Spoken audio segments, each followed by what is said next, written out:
I know what to do when you put it on me. I know what to think when you never come by. I know what to do when you put it on me. Put it on me in my territory. Never do me that. Did you let you do? Take your time on me. So see my laga ganza. If you see me call a bay, you can count on me. Beranga talina mize. Kagawengo mukwana gukuze. Towalira wenko gamba lutalo lubaze. Galubaze nesize kwenga maje kakana. Bikola for my baby. Tuli bankabino yenga twesimino. Olwai na iphone obusoga chibumba gwe atuwa. Olwechida becheche tweimbenga. Busogete benkerenga ensenense. Benego mbokola nabo. Njagala okola no Mimbi A-Pass. Yeah, I love his musical maturity. Njagala okola bala nze ndi gond ndi minwajishan. Oshimani? Hey. Nwaji omwaga. Team Fire Baby, yeah. Njagala okola kone Fire Baby atenesha ndi Team Vinka. Mugambe dadi bankwana. Huh? Bankwana na isikiriza. Katoga mugambo otya? Anjabera ngamba wekume abasajja tebakulimba bichine. Tamanyi bakulimba dda. Anyaga. Nange. Tewali msajja yali animba. Kuba wano oswaze weswazi. Nkubyewo. Ogambe nti wallahi teri musajja yali animbyeko. Tewali msajja yali animbyeko. Era nze Tracy wamwe ama virgin.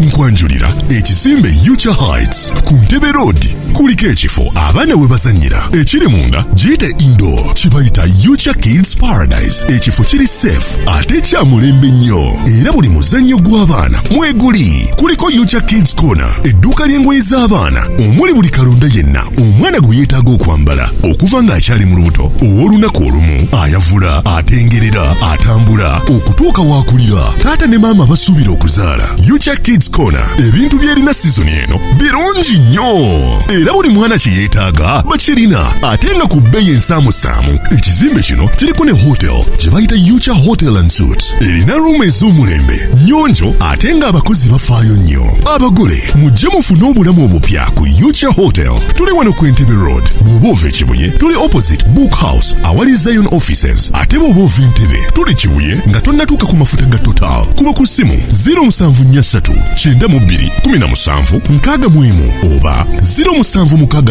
52 00 38. Jangu otulambuleko ozuule ekipya. Kale nyongero baniza ku Mukutu Cruise Exclusive Allen Cruise gemanya nyongero baniza ku ina gyemusinzidde okubanga mutulabira mwebali nyumwe bayire ddala tukyagenda mu maaso okuweereza omwaka guno gwakatandika January ebintu tebitambula bulungi nnyo but bw'osigaza ng'olemezaamu inshallah ebintu bijja tambulira ddala bulungi nnyo. Cruise Exclusive ku subscription button yawo oba okwata sharingirako munno atabaddeewo tusobole okubanga ffenna tuli ku page etya page emu kintu kibeere nga kinyumira ddala amalidadi sana. Tuli wano ku Makindye Forest Park okuliraana kooti y'e Makindye wetusinzidde okubanga ate olunaku lwaleero era tukuweereza as usual wetubeera then netubeerako ku Landstar then netujjako wano naye omanyi ebintu oba ekintu ekikwatagana ne new talents situkiramu nnyo so long as someone is talented bulungi. Waliwo omuntu golaba nga ali talented ng'ogamba mukama kale bambi osanga bwe muteekako ejjinja lyange osanga atajja kutuuka waba ayagala kitegedde. So today on the show I'm hosting she has a very beautiful voice. I need eddoboozi eddungi ayimba bulungi nonso Gwangamba. Nze nga oyimba bulungi. Abalexima. How are you? I'm alright, how are you? Obulamu bugamba ki? Bulungi. Obulamu bulungi. For someone watching you for the very first time, what's your beautiful name? Hi, how are you? My name is Tracy Melon. An artist. I'll say the Kakana hitmaker. Wow. Original name is Zezirwa.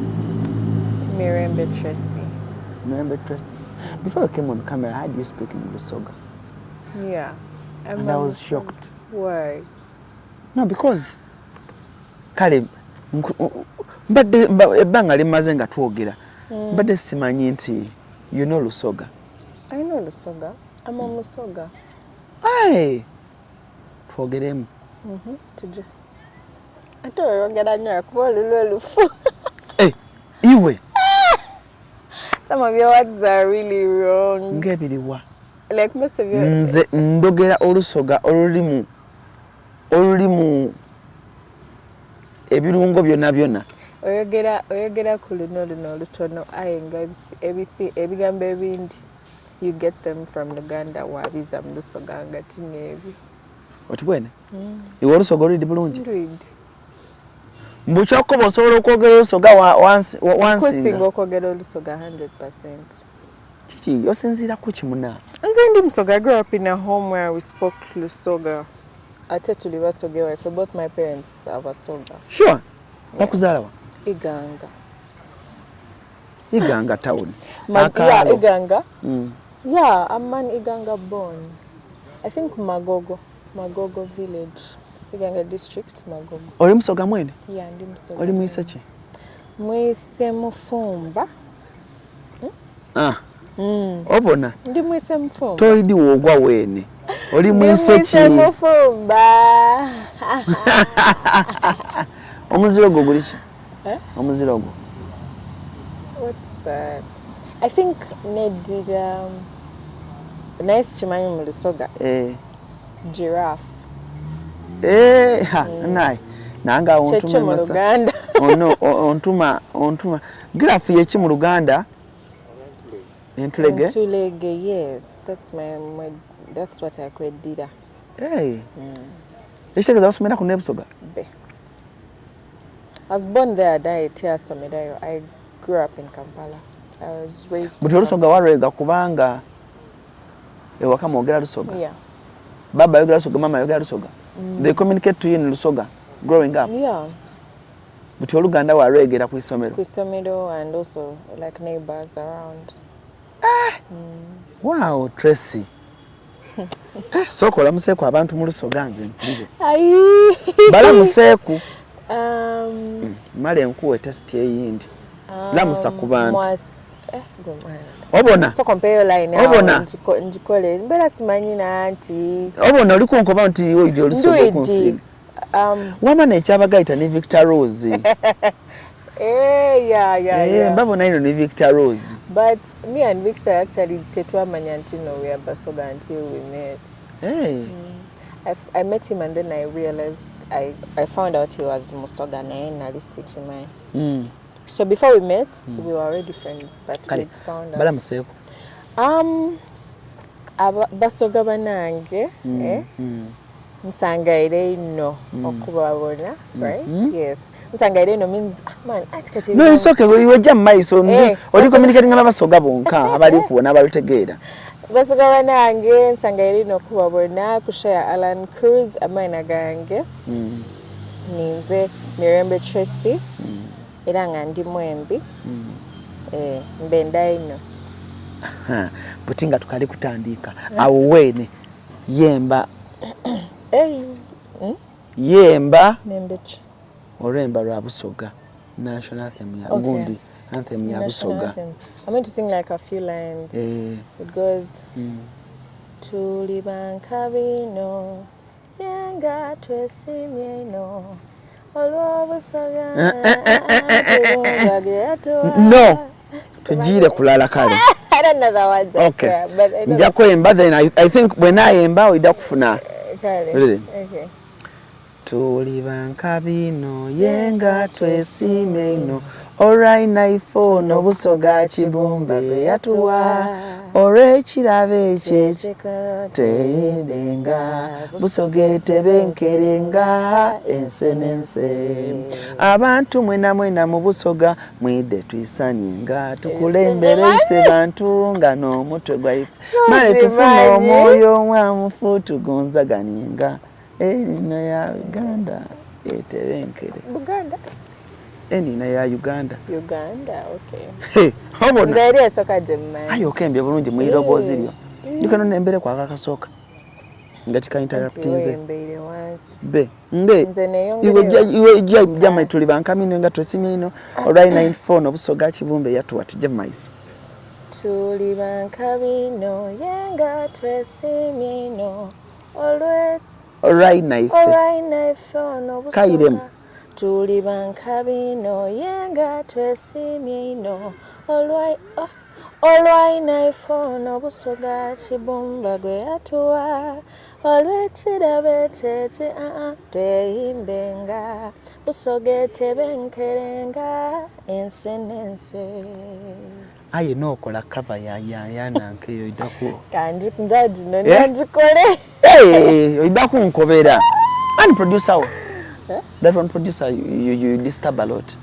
Chemical. I disturb him a lot. Ngani wabozira sente. Ngani wabozira sente ojayo. Is one producer go singo kusoma. Chemical akolerawa. Mwana Makindi. Side ki? Wa igulawo eluwa fa. Chemical yakolida kayimbako. Akakola. Bambi. Kati chobola ama muja bondinga. Nyo tomuchawanga. Tomuchawanga Chemical. Bera ne producer wao muyiribe. Ne bo focus taba akutegeera. Kituufu. Oli uta Tracy. Fine. Obulamu bugamba butya? Obulamu buzibu. Buzibu? Why? January. Kati January. Oyina omwana? No. Osasula rent? Okola mulimu ki ng'oggyeko okuyimba? Tewali. Kati obadde tonnafuna hiti obadde obeerawo oti? Obadde nnyimba. Wa? I still do. I do live band. Also, I have management that pays me. Management? Ekusasula rent? Sasula. Ekusasula? Like mukola live band ewantu? Balina contacting a management? Not really. With live band, it was really my own, thing. And Chikola, because Baden Chikola. But in terms of like musical and which my managers, beba badeba college. Bafandinga nga bebansasula nokunsasula.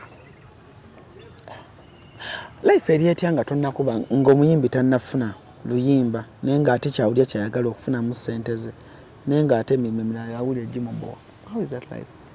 It's a bit hard, honestly, because oberanga I could say all your eggs must take in one basket. Now I'm speaking for myself, because obera esubiryo yonna n'amaanyigo, all your efforts obagitadde mu kintu kimu. Most cases bwe kiba tekinaba ku blossominga kiyinza okumalamu amaanyi. Naye bw'oba ng'oli muntu alemerako, you just keep going. Kuba industry nzibu ya kunavigatinga. But if God gives you the grace and the favor, oba tokyali unstoppable, oba unstoppable. Kitegedde. Naye bizibu? Bizibu. Wasoma? Course ki? I didn't do university. You did what? Institution? No, I didn't. Technical? No, I didn't. So can I take you through? Oh, yes, of course. So omuntu aba yeebuza omuwala omulungi Tracy ki ekyamugana okusoma? Actually, nagaana nze nganze. After Form 6? Yeah, after Form 6, because nasomera wa twasoma fena. You're my hobby, bagambe. No. Omanyi wano bwe ngamba abantu nti omuntu oggi wange oba obbi wange batandika obala emyaka.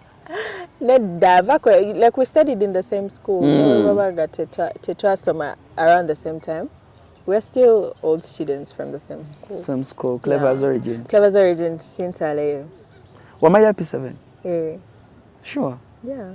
GNS Plaza kyekizimbe kati okutambulira zi business kiri ku Old Kampala mu maaso g'omuzikiti gwa Gaddafi kuliko amaduuka ne supermarket omuli kalonda yenna gwe weetaaga gattako space wosobola okuteeka ofiisi ekika kyonna tulinako hoteri amatiribona eya GNS Hotel era nga buli asulayo spa steam bath sauna ne massage kwosa aerobics byonna afuna bya bwereere tulina conference hall omuli screens zigaggadde ne projector kale mu abalina meeting z'embaga n'emikolo egy'enjawulo mwamuludde ekifo kigazi bulungi ate nga n'ebyentambula byangu ddala anti tuli ku kkubo tulina parking ngazi mu basement ne lift ekwanguyiza obulamu n'owano kusumbukana n'amadaala ku GNS Plaza kuliko ne ofiisi za URA gwe wenna yagala okusasula omusolo luba lutemya lwa liiso naye saakulako mu school choir saaliyo munaye school choir yali abaana ba boarding mpozi wama Mr. Mugwanya anti because batambula nnyo but in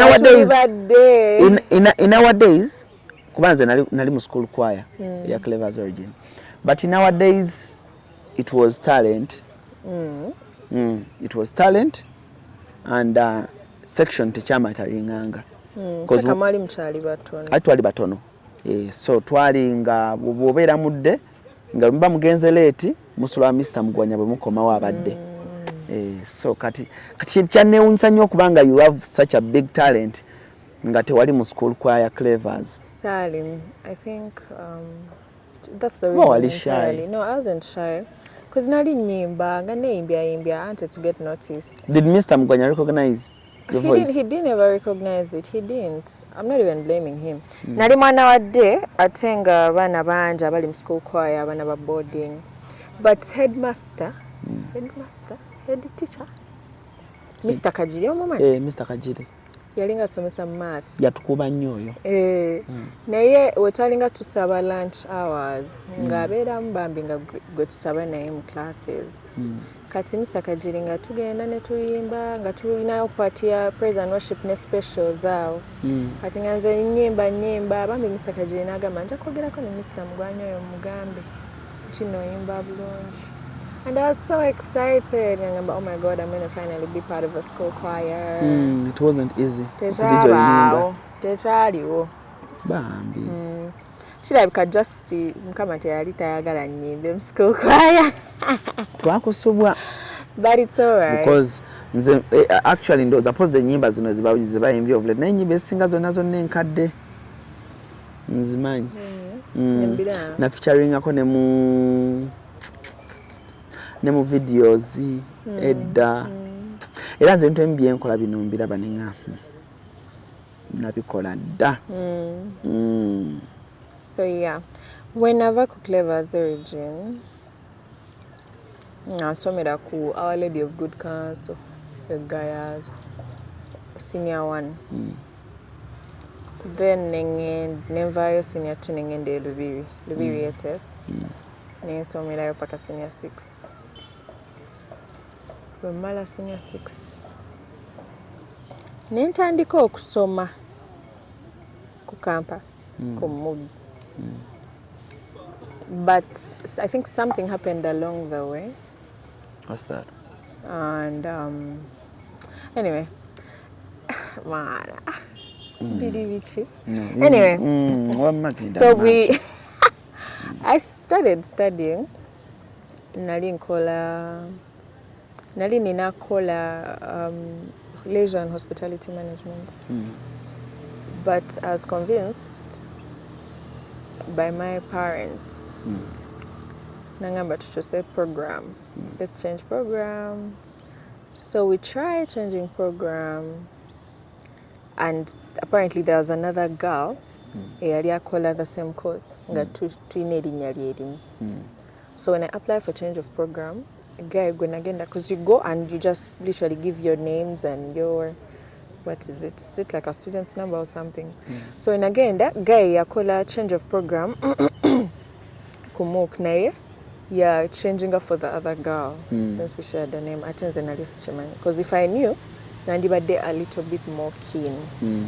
So nangamba genda osomere, because they wanted me to switch from leisure and hospitality into office and information management. So I guy nangamba bagenda kuwa go and start studying in that course. Togenda mweri olinde paka list bena fuluma. So I go and study in that course. List nge fuluma. Nge koma bulungi nga ndabako erinnya. Kitegeera. Eridio. Eri yange. So time yokusasula tuition etuuka. Ningende wa basa. So I go. Namgamba, madam, I'd like to get a number because there's a number they're supposed to give you. No kusasula, I think. So I ask for the number and she goes like, but Tracy, you're on government. Ah! I'm like, madam, no. That's actually Cheche Chantasa. Because nali sobola sasula tuition molinya lyo mtu omulala. So she goes like, what's your name? Because Mirembe Tracy. Nangamba nsomera student number. Nenje nsomera. Nangamba kale nsomera phone number.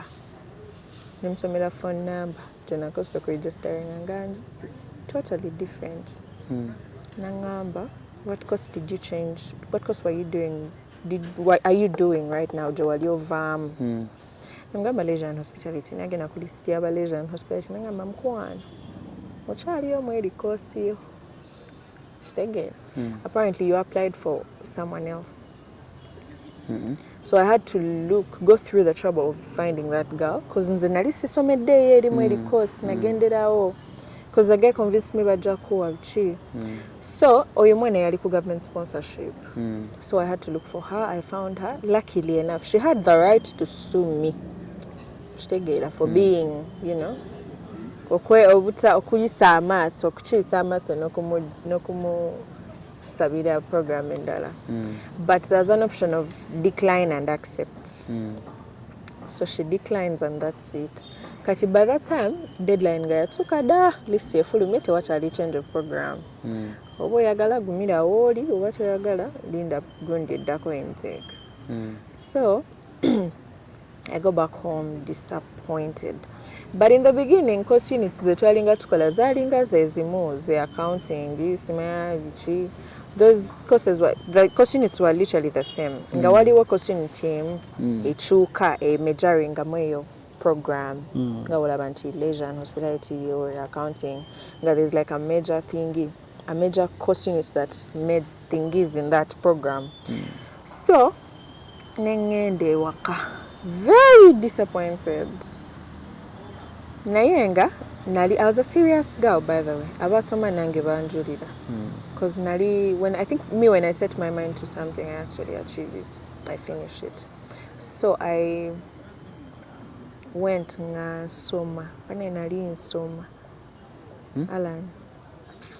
Alright, senior 6 nze nali saga nga sisoma nnyo kufiira o bebe A level bichi. Ne wakola bulungi. Wakola bulungi. Nakola bulungi olaba nali nsobola okwapplyinga ku mobs ne bampa course. Awo points ze nafuna zaali zimpisa. 13 zimala. Zimala. Kati. So I nachiteka mbongo bwange nengamba kati tugenda kusoma. Sazeewo. So I study, I put all my energy. Ningamba naye I'm not dense. Nezera wakani ngamba. Ngamba my parent. Nemugamba. Kache chiriwo. ABC and D. Twakyusiza omwana omulala program. Erinnya lyaffe likyalimu program endala gye mutayagala tukole. Tuyina either the only option, because me I didn't want to wait for another intake. Because I wanted to just keep going. Because we no lindo mwaka omulala gugweko and apply. So I told my mom, I would like to stay in this program. Kasita kosunite chuka yoke I'll catch up. Because it told to me for about 4 weeks, I think a month and a half. Nemugamba I'll catch up. Nake, nibanga mambu ninde intake eddako nkole course gye baali baagala. Mommy and daddy. Okay. Kitegerekeka. Kati bwe bagaana nenkola ki. Of course I was disappointed. But I understood it. I'm not even complaining or anything. Nakitegeera nti n'omuzadde aba akwagaliza kisinga. Kitegeera. Era nga baali baagala nkoleyo program. naye we baŋŋamba okulinda omwaka omulala amaanyi like oba otandise n'omuliro osooka n'osala amaanyi ne gasooka ne gakuggwa.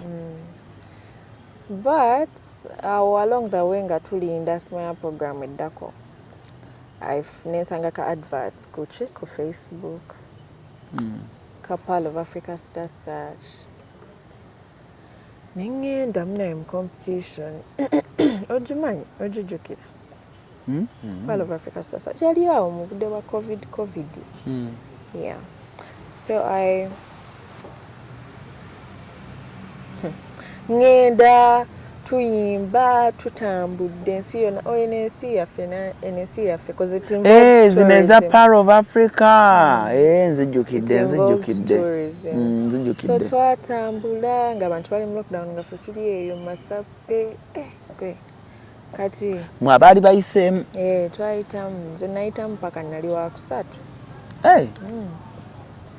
kati nenkomawo obwongo kati bukyuse kitegeera jukira situdde waka awo nentandika kola gig zange nenfuna my first gigs yakoze batufuniranga emirimu aba Talent Africa yeah batufuniranga gigs here and there then nentandika nokola live band gigs so when I started making the money hey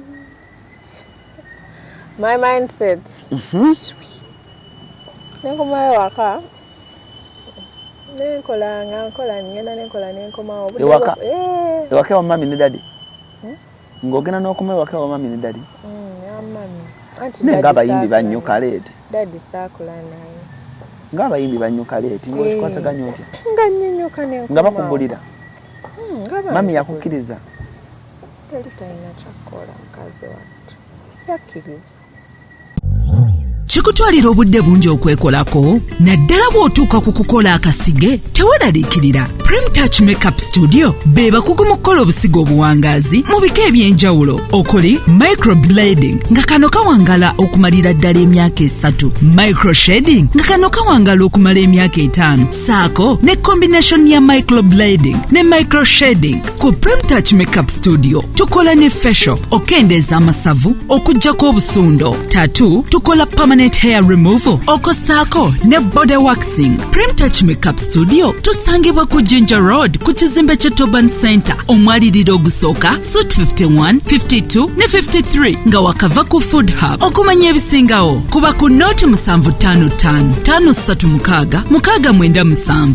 oba noti 773 878 669. Prem Touch, where beauty meets precision. So late. Anyways, a gig generally call at that time. Yali eggwanga saa 3 kati nga ngezo kudayo saa nga 4, you know. Still early. Nentukanga 4 kitundu 5 kitegeera. So that's basically it. Nagaana okuddayo. Era we nagaana nga obudde bwo ku apply nga butuuse intake eddako ng'etuuse. I think ne bakubira daddy ne bamugamba mwana agaanye ki so najja nangamba Tracy bangambe wagaanye soma nemugamba munaye nja kuddayo ngaki anjagadde kitegeeza si blame ya muzadde Tracy go asalawo nze yasalawo kasita wakwata ku kasente kubanga nali ndaba anyway amagezi we need the what's the by the way wembeera njagadde nsobola okuddayo but we need the babitabata in popular transcript the transcripts we need those things and this is not me discouraging anyone from going to school or anything, do you understand? That's just a choice I made and even though my parents didn't like it or agree with it, at least batch my teenage into chenkola chimpese ekitiibwa ate nkyagala. And yeah. Waliwo emikwano egyakugamba Tracy? Actually nze mukwano gyange bonna bagraduating. Nina emikwano emeka? 2, 3. Bagraduating? Mwali myaka gye gimu? Yeah. Twali myaka gye gimu. They were very nzireyo. Oli mwana muwala? Kale. Weetaagamu ebitabo. Wetaaga kale ne degree ng'eyo. Kale. Mami anaasasula badde. Ndakwesasulira. Tebakyasobola kati. Onaasobola. Nagaana byaggwa. Ebyange bya opportunity kampitako. Gwe Mugalanda. Gwe Mugalanda. Ebyaffe nga biri complicated. Kale mu mami gwe last born. Ondabikira ekyenyi. Mina mamange she's late. Mamange is late. So nakula nesenga wange. Muganda wa ne wano mu butaddayo mami yaliwo. Kugamba mami gwe nakula naye. Senga. So my mom is late. My mom passed around 2011. Sorry. Naye mu mami ndi wakumeka simanyi mamange mwana simanyi oba ndi wakusatu oba ndi wakubiri simanyi naye nga ndi awo. I'm either the second or the third. Then mu daddy ndi wakubiri. Mu daddy oli wakubiri. Yeah. Kitegeeza okuze okulidde mu mikono gy'abantu abawerako. Kituufu. Nakola ne senga wange eka. Ng'akwagala nnyo. Twagala nnyo. Tojjula ekitegeeza mu bulamu badde okuze tojjula. Newankubadde nga mami yavaawo ng'obudde bukyali. Okujula like. Okujula kubeerawo nga olina ky'oyagala okifuna mu budde. Olina ky'oyagala. Buli kimu ky'oyagala okifuna mu budde. Nga bw'okyagala bwe bulamu bw'okuliddemuko. Sigamba nti obeera mugagga nnyo oba sigamba nti mbeera bagagga nnyo naye. Twali nga twebaka bulungi nga tulya bulungi okulya kwo twalyanga nga tusoma. Kati senga bino eby'okuyimba yabikkiriza. Bada wenze senga wange olaba support nze kubanga ndi muto nga muyimbira nga mpita nangamba kana kayimba anti ayagala nnyo nalinga banyimba kayimba kyennyedda oba kanyimbe nga Eva beera ngamba jangu nyimbiremu kana kayimba. So abadde nga andaba nga nkula I'm sure yakiraba nga kijja. She saw it coming. So she has always been on the supportive end. Abadde nga supporting nnyo. She has supported me. Never to go more competitions. Like she made sure ogendo inacho nagendo guleyo kungoye bana ogenda bera ku TV ngato inangoye. Like ngakuwa. Bambi she's a very wonderful lady. She's a good mother. Yeah. Ate daddy. Daddy sakula naye. But he's a good man. Me and my dad, tetwakula fena, but I think we have like the best relationship and people can't understand it. And for some reason, I am my dad's favorite child. Silly daddy's girl because sakula naye, but his favorite child. Muli ba blood. Nnyo. Tatange. Omubulira buli kimu. Nze mubulira. Olimba. Saga. Ate kati abantu bana abalala tebakimanyi, babeera tebabimanyi. Kyogamba omusajja asooka okukwana n'obulyako daddy wo. Mugamba daddy bankwana. Bankwana naye sikkiriza. Kati ogamugamba otya? Anti abeera ngamba weekuume, abasajja tebakulimba biki. Atamanyi bakulimba dda. Anyaga. Nange. Tracy. Nza butakulimba. Ani gwe balimba. Waliwo kati abasooka okulimba. Tewali musajja yali annimbye. Tracy kuba wano. Tewali musajja yali annimbye. Kuba wano oswaze weeswaze. Nkubyewo. Ogambe nti wallahi teri musajja yali annimbyeko. Tewali musajja yali annimbyeko. Era nze Tracy wamwe ama virgin.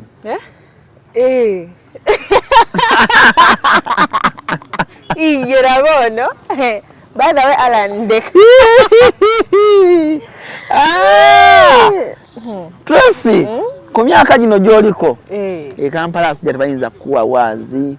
Wabaayo oyo omu yafumba obwongo bwe nakuyikiriza of course banjikiriza naye sikiriza kunimba anyway beba manyi wa bali banni nzo omusajja yankubidde wano juze essimu nangamba wayi ono omwali yayimbya kana akayimba omumanyi konze nanga njagala mu managing nangamba ye omwana alina managing nangamba nedda ndaba abulamu ssente konze kati we yagenzeyo n'agamba naye wayi kifumbo nemugamba according kumanyi si mufumbo oli mutuufu sidi mufumbo nangamba naye bwe tuba twogedde nekiteekamu ssente nga kikyala kyange kikkiriza nemugamba ate awo nja mubuuza ati mudde muti tukolindeko sindikire voice note ala lyagala ebyononese nedda njagala musindikire voice note mugambo waayi bagambye sooka olindemu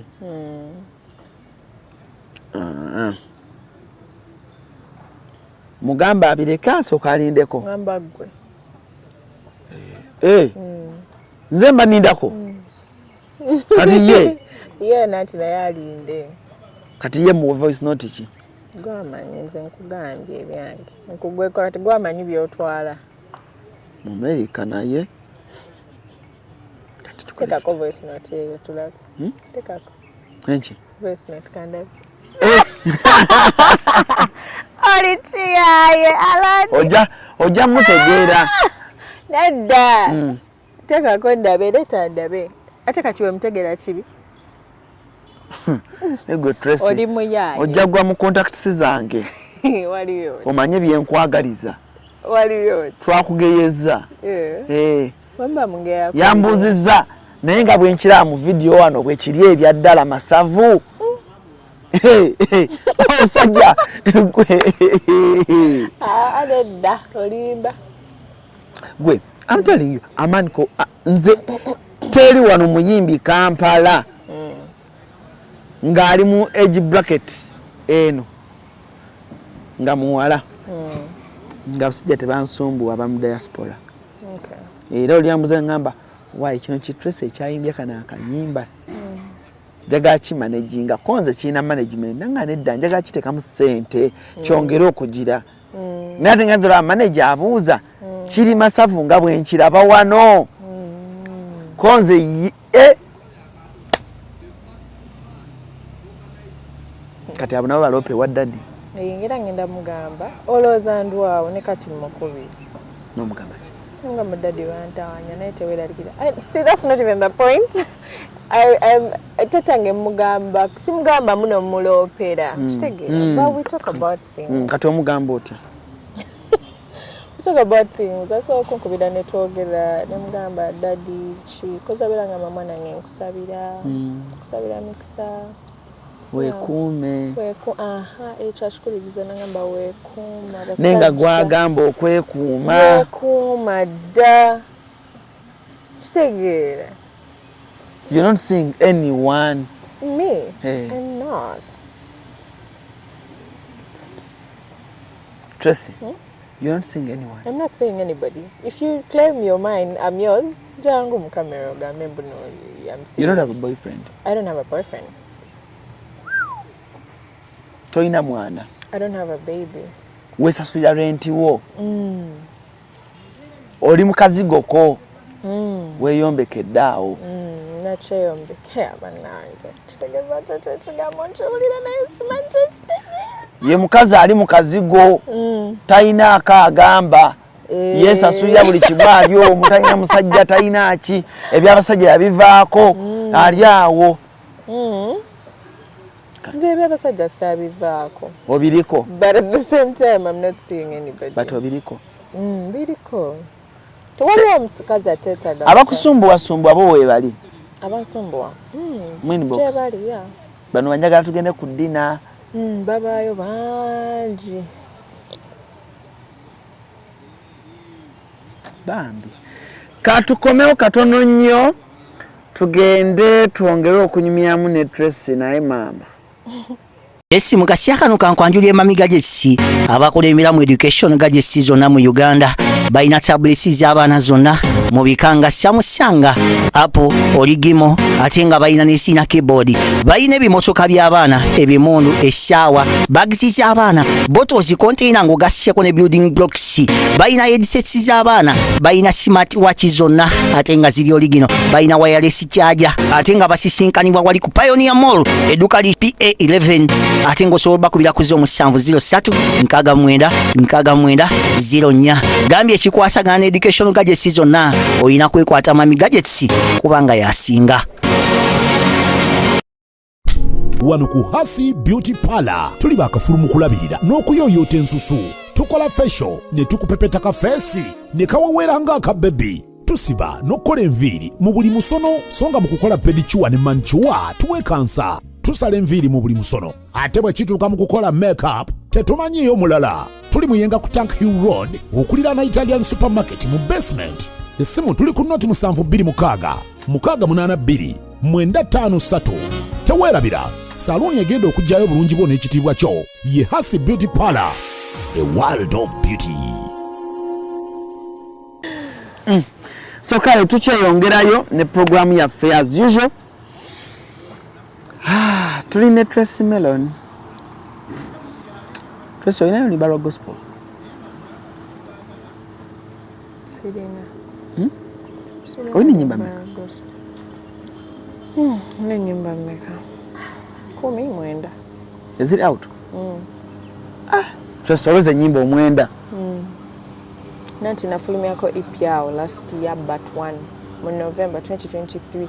Bani abagiwuliriza wagiteeka? No, ina listeners awo entinda patio, the former patio.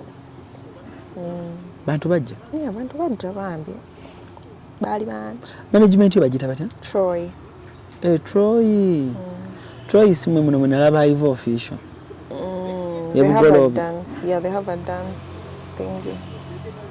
Baso bana balako bayambako Ivo ko okugira show ye. Organizing a show ye. Obabeebo. Anyway, nyinza obutaba sure nnyo. Kirabika beebo. Kuba was it about dance? Bayinza obabeebo. Omaze nabo bbanga ki? Myaka 2. Mwasayininga? Bbanga ki? Myaka 2. Giweddeko ekitegeeza? Byagwako awo nga mu September. Kati mwazeemu ne musayininga? Mwazeemu? Kitegeeza babadde bakolera bulungi? So far. Okay. Kitegeeza kati abandyagadde talenti yo okwongererako tebasobola. Right. Abanoonya abayimbi. Batunonye, batwongereko. Natulaiza okubanoonya muyimbi nga yakwagala. Naye kati bwagamba nti Tracy alina management nga ajjamu omuliro. So omuntu aba yeetaaga okumanya basayininga, bali ku mutual understanding, baatula kyekabuntu boogere. Basayininga. Kitegeeza kizibu okufuna. Lwaki? Tekiba kizibu gwe wanzijira. Nno nga njagala okuteekamu ssente zange. Musobola okumanaging. Awo tezivaayo. Right. Omuntu olina okuba nga olina omuyimbi wo mu 5. Nga manager Roger bwalina Spice. Tuwe. Teri mulagwe yeebuuzaako teriyani. Ng'omuyimbi omusharing omumanyi bw'abeera. Abeera atya. Anyway, sibitegeera ebintu ebyo. So management yaggudde n'oluyimba olupya. Mwaluguze Brain yakwadde luwe? Twalugula. Mwalugula? Brain n'aluwandiika? What is that? Brain, twatukirira Brain n'atuwandiikira. Mwatukira Brain n'abawandiikira? Kitegeeza temuli mukono gwa muntu gwonna. Lwonna lwa Brain. Twaluwandiika ffenna. But like 99% is his whatever. His craft. He's doing, yeah. Ebigambo. Wow, limba lungi. Yeah. Talk story yaluno oluyimba kikyogezaako communicating. Story yaluno oluyimba kikyogezaako communicating mu lines ezo. I think oluyimba lwo nga ddwo olulinga lukakasa bukakasa. It's like a reassurance kind of song. Do you understand? Ngolina omwagala onengo omukakasa. Like kakana. Byonna mbikola ku lulwo. Kitegeera. It's like a ate waluyimba ng'olujja ku mutima ng'oyinza ogamba waliwo bambi gw'ogamba okukakkana. Tewali. Just ajja nnyiga nno menkiruma nnyo ng'omuntu akweganye te zino interview zitambula. Nze nkugambye bwe waba wali tolina kye waakoze blood. aba ali agamba je aclaiming agamba mbuno melon ABCD. Tolina kye waakoze kyova olaba waneeno tebasobola kwogerako yadde. Wagula ka iPhone n'olowooza oguze nnyo. Oba wakola ki oba osasula renti n'olowooza osasula nnyo. Wano bagambye tewali yadde muntu.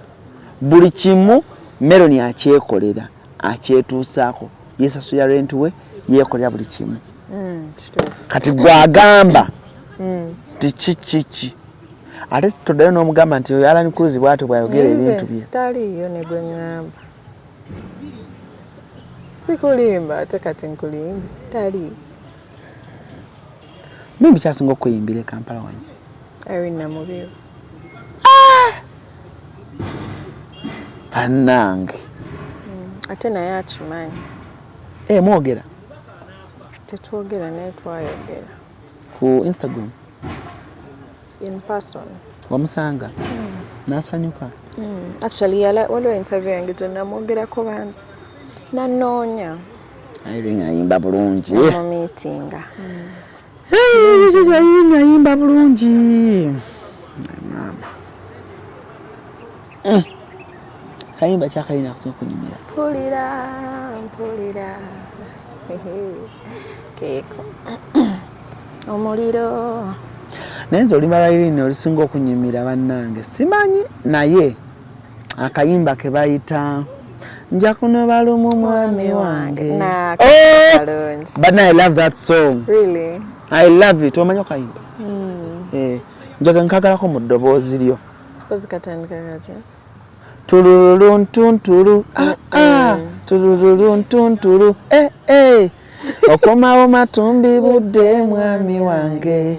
Byonna nga binyiye na buli kaseera obw'omu bunnuma n'ekiwubalo kimanyi oba bize naye nange nteeka mutebo yosebo onsuuliridde nnyo nga tokimanyi ndi mukazi w'obudadi kinuma buli kaseera omutwe ne gumboppa nenetama nga bintamye naye mwami tuusa kubaga takunobala omwami wange takusibamu ebyange ngende.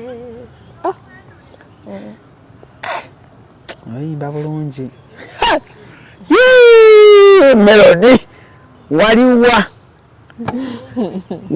kale waliwo ekisawe nanoonyeza abayimbi nga njagala okuteeka mu muntu sente. Myaka ki? When was that? I think in 2025 nanoonya omuyimbi gwe nteekamu sente mu 2021. Nali njagala babe kikyali kirooto kyange. Naye structure njagala muyimbi mukazi. Okay. Njagala muyimbi mukazi ate njagala muwala naye ng'ayimba bulungi. Naye oyimba bulungi. Bali kusiima. Ayimba bulungi. Akayimba kokupuzika gana katya? Beera nga talina mize. Tokajabula.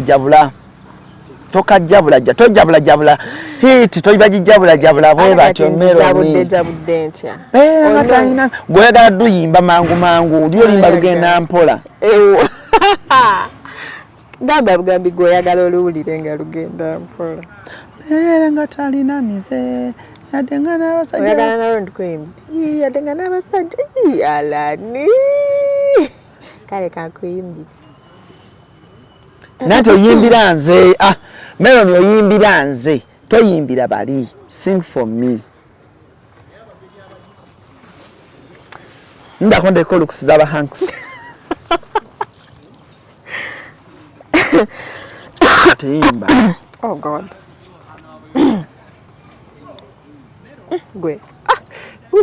Kale, oli mwetegefu. Ndabwe katandika.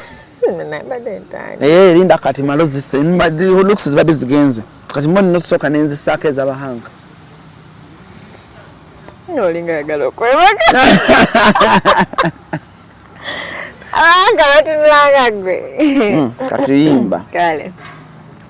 I know what to do when you put it on me. You're singing for me. You're not singing. You sing for yourself. Okay, look at me. Look at me too. Yes. I know what to do when you put it on me. I know what to think when you never come by. I know what to do when you put it on me. Put it on me in my territory. Never do me that. Did you let you take your time on me? So see my laga Gaza. If you see me call a bay, you can count on me. Beranga talina mize. Kagawengo mukwana gukuze. Towalira wenko gamba lutalo lubaze. Galubaze nesize kwenga maje kakana. We call her for my baby. But she chikuwe mirembe. Buli chimwa chifuna dede. But she chikuwe mirembe. Kakana buli chimwa chifuna dede. Kuwa wenku yagala we agala. Do agala kambe no tasala. Yeah. We agala. Chabanja. No pate nyumiramu yeyo simanyi ndikirenzi kito. Likivubuka kito. Oli kivubuka kito alanga. The song is so yummy. Thank you. Kayimba kalungi nnyo. Dr. Brain. Olimba yabutwalire naku mmeko duwandika. Yali wandika olaba oba yakuwa piece ngama agimaze. Lwali fenna. Hey. It took us a few hours. Wow. Like 2 hours. How does it feel? Ngomuntu ofunya akayimba ne ka trending ku internet and kali everywhere, you kawulira ku radio stations. Kizamu amaanyi, honestly. Kizamu amaanyi especially ku muntu nga tofunanga ko luyimba werutu. Oba obadde oli onaatera ogamba kati twongeremu amaanyi kijja kukola. Mu promotion watadde musene nyingi. Oba oluyimba lwabadde lulungi. Ekituufu kiri nti tewali sente za promotion zetwateekamu nyingi kubanga twagezaako. Anyway, sente tezaaliwo. That's the fact. We didn't have enough. Twagezaako kye twali tusobola. Twasasulako ze twasobola. But oluyimba ddwo nga ddwo lwetambuza lukka. Geega amazima. Oluyimba lwetambuza lukka. Abantu baagala. Yeah, like people loved and embraced it and they welcomed it. Kitegeera. Yeah. So sijja kuwa muntu mulala flowers okujjako Katonda. But TikTok balupickinga bokka. Balupickinga lokka. Bokka, yes. Because twasasula ba TikTok abameka. Si bana, batano. I think bali batano. Ne bakola challenges awo. Naye era challenges basoko kola tezatambula. Zatambula later. Kitegeera.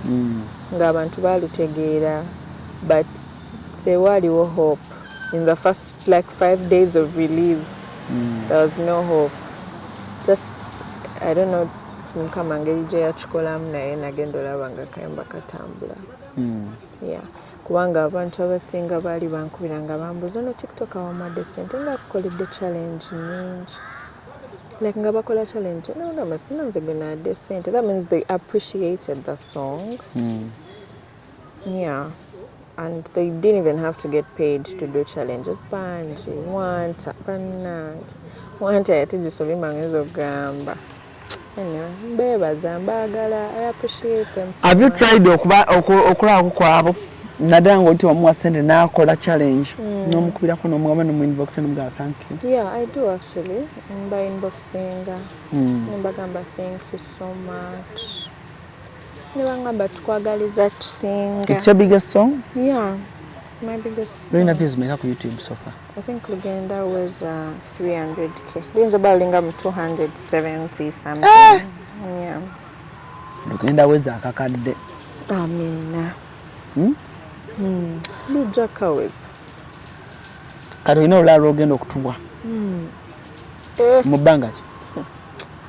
Just mutule mukalire. Ate kati ke mwandaze love. Ngendo tijisamwe. Anyway, mu bbanga kisimanyi mtuweemu omwezi nga gumu n'ekitundu or less, but approximately like a month and a half. Muyimbi ki ow'emyaka gyo gwewandyagadde okukolako naye? Muyimbi ki ow'emyaka gyo gwewandyagadde okukolako naye? Ow'emyaka gyange? Gw'omanyi emyaka gyo? Nga tuli mu myaka gyegimu. Age brackets ezimu. Kandabe. Gwe simanyi bayimbi myaka gyabwe. Gwe nawe otunula n'ogamba oyo tuli mu age bracket y'emu. Ate osobola obeera mu age bracket y'emu ne Sebatta. Muyimbi ki mu age bracket y'emu? Kale muyimbi ki gwe weegomba okukolako naye ng'oggyeko era ennambiro kuba yo kiri automatic? Be neegomba okukola nabo. Njagala okukola n'omuyimbi A-Pass. Yeah, I love his musical maturity. Njagala okukola bala nze ndi Nwajishan. Okimanyi? Nwaji omwaga. Ni Team Fire Baby, yeah. Njagala okukola ne Fire Baby ate ne Shandi Team Vinka. Kyogeeza swang zinaye kuyita odduka emisinde. Swang zinaye kuyita.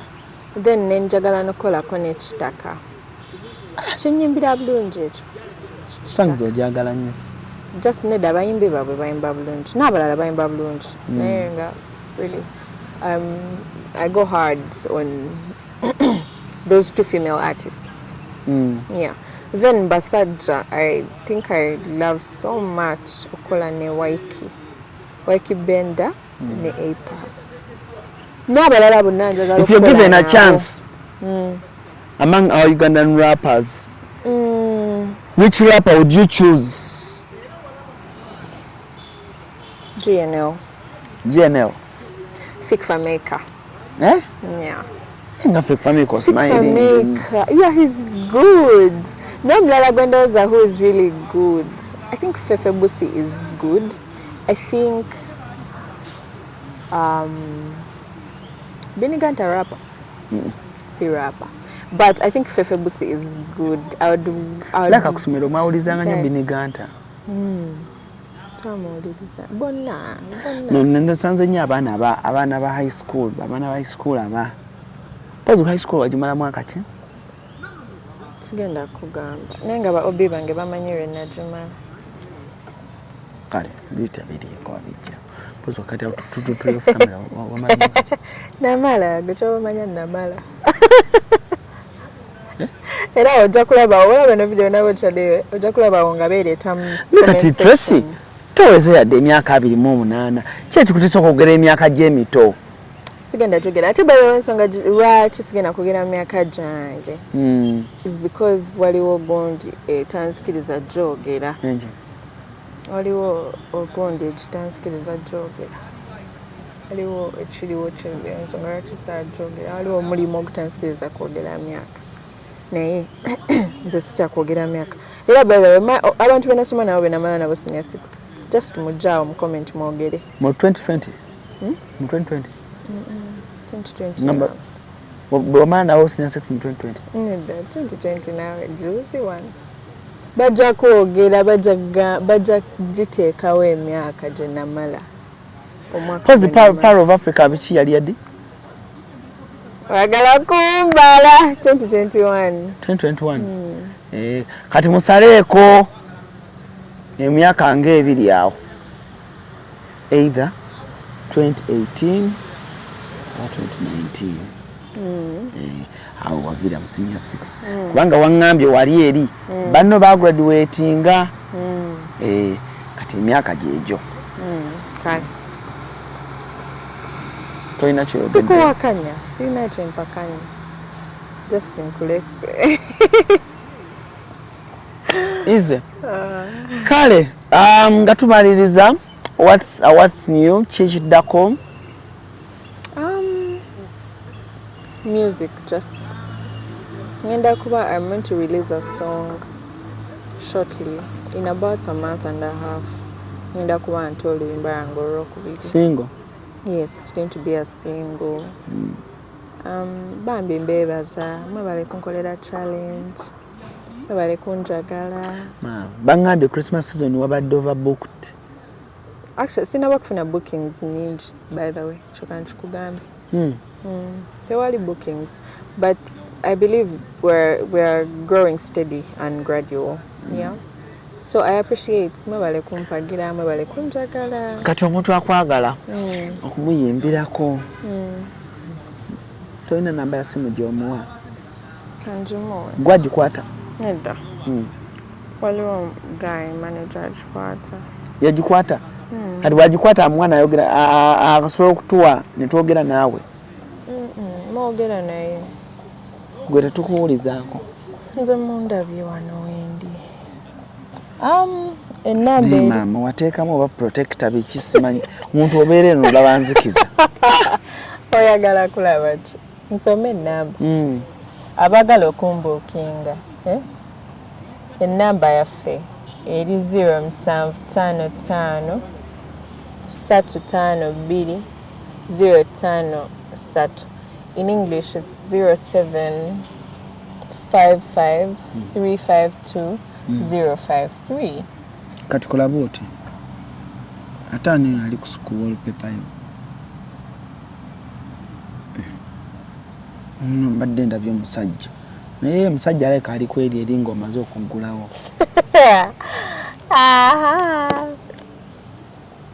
Ala no olabyeyo omusajja kikusimu yange. Nego omusajja ajja kukumeeza transport. Nze ne waatampa ntambula. Ntambulawo wano paka. Iye mba sina zange. Sibula abantu. Abalabi ba Cruise Media. Cruise Exclusive. Cruise Exclusive. Abalabi ba Cruise Exclusive. Mwebale nnyo kubeera naffe. Thank you for watching. Thank you for catching us today. Sigala nze Tracy Melon. Manya.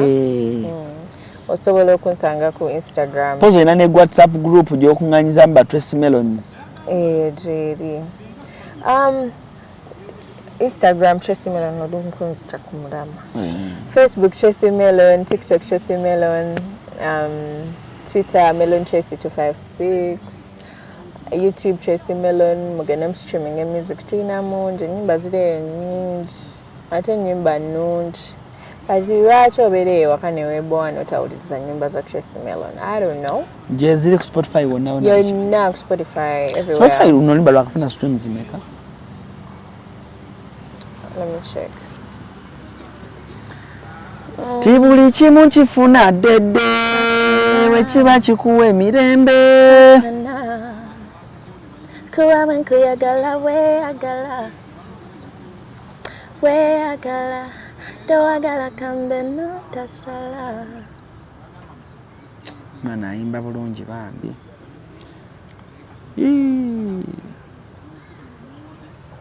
Ndako. Nanti nze nomba siraba. Oyagala la. Abantu bwe bajja wano banyiga essimu ng'andaba. Lwaki?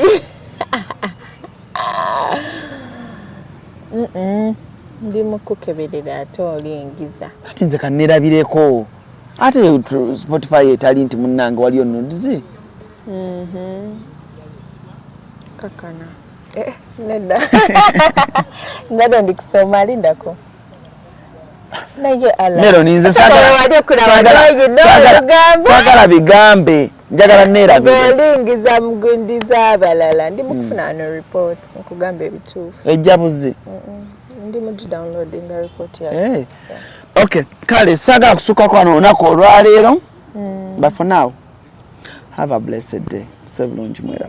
GNS Plaza kyekizimbe kati okutambulira zi business kiri ku Old Kampala mu maaso g'omuzikiti gwa Gaddafi kuliko amaduuka ne supermarket omuli kalonda yenna gwe weetaaga gattako space wosobola okuteeka ofiisi ekika kyonna tulinako hoteri amatiribona eya GNS Hotel era nga buli asulayo spa steam bath sauna ne massage kw'ossa aerobics byonna afuna bya bwereere tulina conference hall omuli screens zigaggadde ne projector kale mu abalina meeting z'embaga n'emikolo egy'enjawulo mwe muludde ekifo kigazi bulungi ate nga n'ebyentambula byangu ddala anti tuli ku kkubo tulina parking ngazi mu basement ne lift ekwanguyiza obulamu n'owana kusumbukana n'amadaala ku GNS Plaza kuliko ne woofiisi za URA gwe wenna yagala okusasula omusolo luba lutemya lwa liiso nkwanjulira ekizimbe Future Heights ku Ntebe Road kuliko ekifo abaana we bazannyira ekiri munda giyite indoor kibayita Future Kids Paradise ekifo kiri safe ate kya mulembe nnyo era buli muzannyo gw'abaana mweguli kuliko Future Kids Corner edduuka ly'engoye z'abaana omuli buli kalonda yenna omwana gwe yeetaaga okwambala okuva ng'akyali mu lubuto ow'olunaku olumu ayavula atengerera atambula okutuuka waakulira taata ne maama basuubira okuzaala Future Kids Corner ebintu by'erina sizoni eno birungi nnyo era buli mwana kye yeetaaga bakirina ate nga ku bbeeyi ensaamusaamu ekizimbe kino kiriko ne hotel gye bayita Future Hotel and Suites erina ruumu ez'omulembe nnyonjo ate nga abakozi bafaayo nnyo abagole mujje mufune obulamu obupya ku Future Hotel tuli wano ku Entebbe Road bw'oba ova e Kibuye tuli opposite Book House awali Zion Offices ate bw'oba ova Entebbe tuli Kibuye nga tonnatuuka ku mafuta ga Total kuba ku ssimu 0743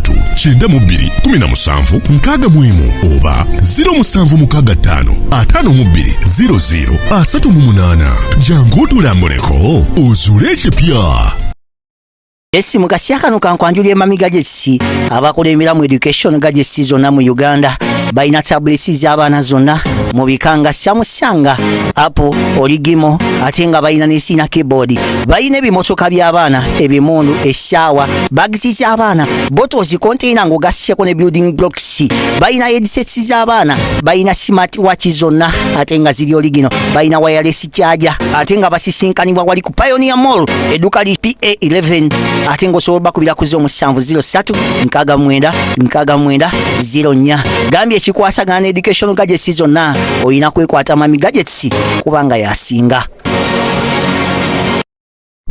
wano ku Hasi Beauty Parlor tuli bakafulu mu kulabirira n'okuyoyota ensusu tukola facial ne tukupepeta ka face ne kawewera ng'aka baby tusiba n'okukola enviiri mu buli musono songa mu kukola pedicure ne manicure tuwekansa tusala enviiri mu buli musono ate bwe kituuka mu kukola makeup tetumanyiyo mulala tuli muyenga ku Tank Hill Road okulira na Italian supermarket mu basement essimu tuli ku noti 72 682 953 teweerabira saluuni egenda okujjayo bulungi bwo n'ekitiibwa kyo ye Hasi Beauty Parlor, a world of beauty.